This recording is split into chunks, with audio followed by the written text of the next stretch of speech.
Well, good afternoon, everybody. It is 3:47 Eastern Standard Time on Sunday, and this, believe it or not, is Module 8. This is our last week together.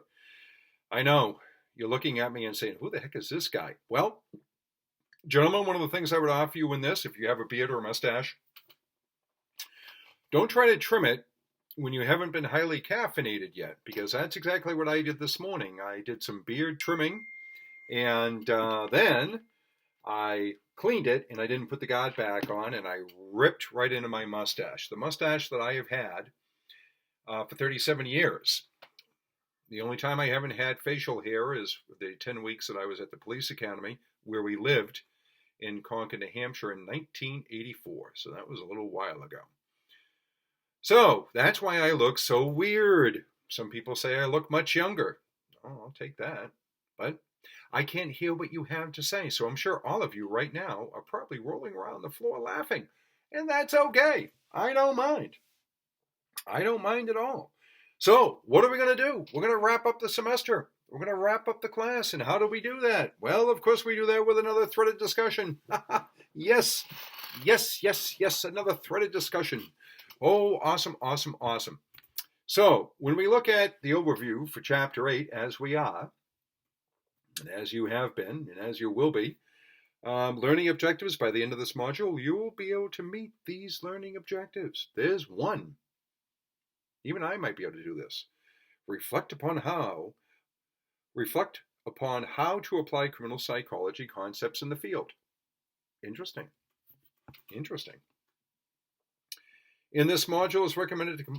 This is the recommended plan for completing the reading assignments and activities within the module. Additional information can be found in the module reading resources section and in the task list. So again, you have required resources: Society for Police and Criminal Psychology, podcast, Behavioral Analyst, and Criminal Investigative Analysis Practitioner Perspectives. So those are all things that you can enjoy to look at over the course of this week. And then you're going to look at the module overview, as you always do. And you'll have the opportunity to reflect on how you have learned by thinking. Let me start in the beginning here. See, I've been grading papers since about 7 o'clock this morning. So that is what? 7, that's about 11 hours now. No, it's 9 hours. I don't know. It's a long time, so I'm a little faded. In this module, you'll be given the chance to reflect on all that you have learned by thinking about what influences a person to commit serial or violent crimes. So look over the module overview as you typically do in these discussions. Then you get to 8.1 discussion, professional application. Review the course outcomes found on the syllabus and required resources for this week. We just went over those. Share one concept that you have learned in this course that you plan to apply as you enter into the workforce. A lot of you are already in the workforce, but just think about it. As you move into the field, what role will multiculturalism play in your thoughts and actions professionally? When responding to your peers, discuss how you think the criminal psychology field will evolve as you emerge into the field. Do you agree or disagree with your classmates' opinions? Explain. And again, the rubric. Yes, the rubric. Only has 4 categories: comprehension, timeliness, engagement, and writing mechanics. So, this is it. This is all you have to do. This is all we have to do in order to fulfill the requirements for this class. So, taking a breath, taking a moment. One of the things I want to do is I just want to let you know that I think I have already graded 9. I think there were 9 people that already had their final project done, on the final paper done. So I've already given you feedback on those. And again, for those people that have looked at this and really taken my advice and created these little subheaders so that I can easily follow and track where it is that you're thinking, what it is that you're writing, and how it is that you're applying it to the particular rubric, I really, really, really appreciate that. And I can tell you, I have been blown away by most of these papers. I mean, they have been really, really, really good. And it's not like I'm surprised. I mean, we have so many prolific writers in this class. It's not like I'm like, oh my God, I can't believe these students know how to write a paper. No, that's not the case. And I also appreciate the fact that, as I told you in previous weeks,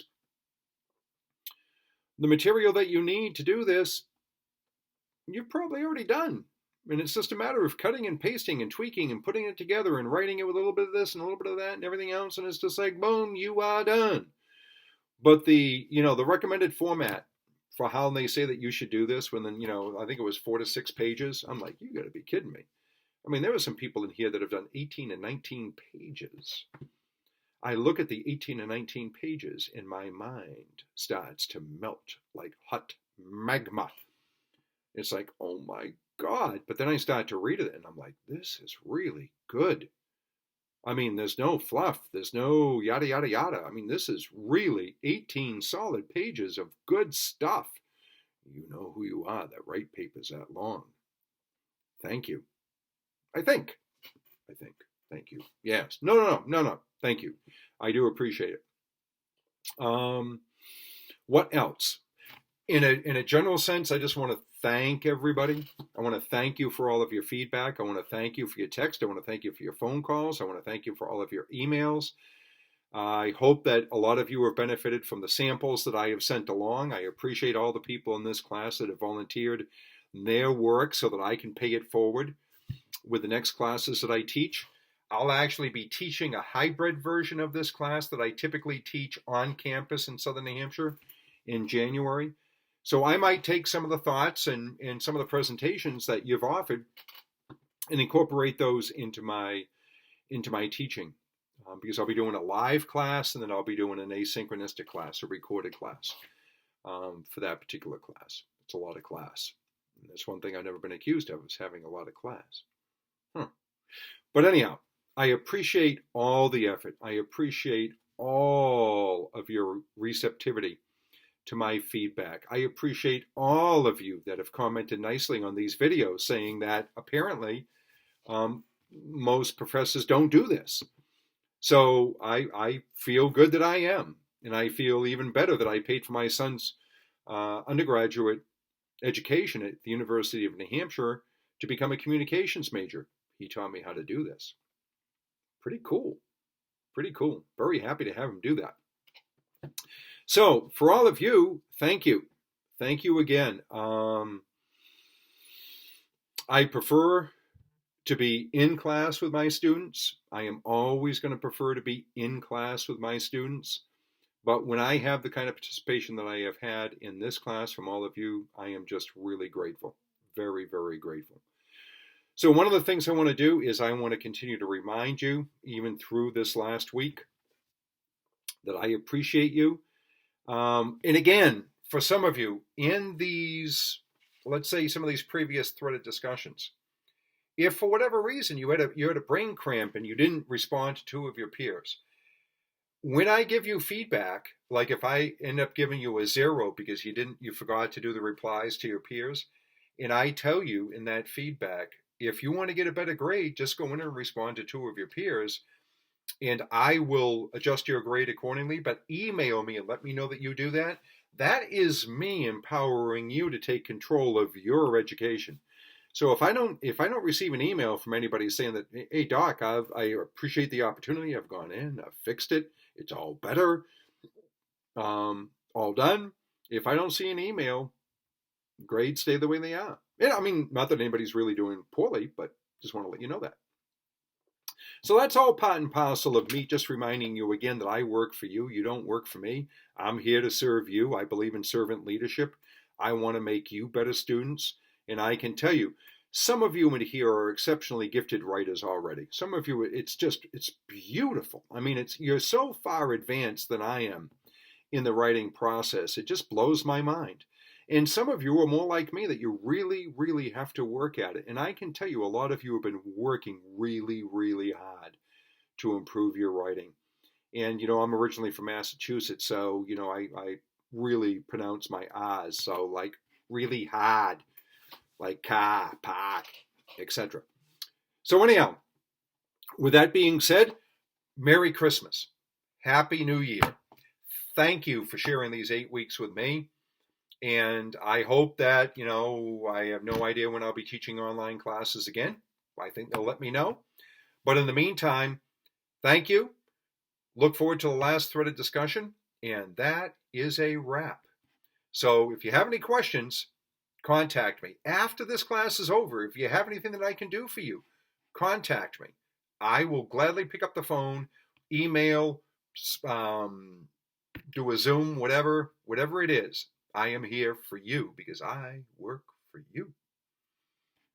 So I hope 2021 is going to be awesome.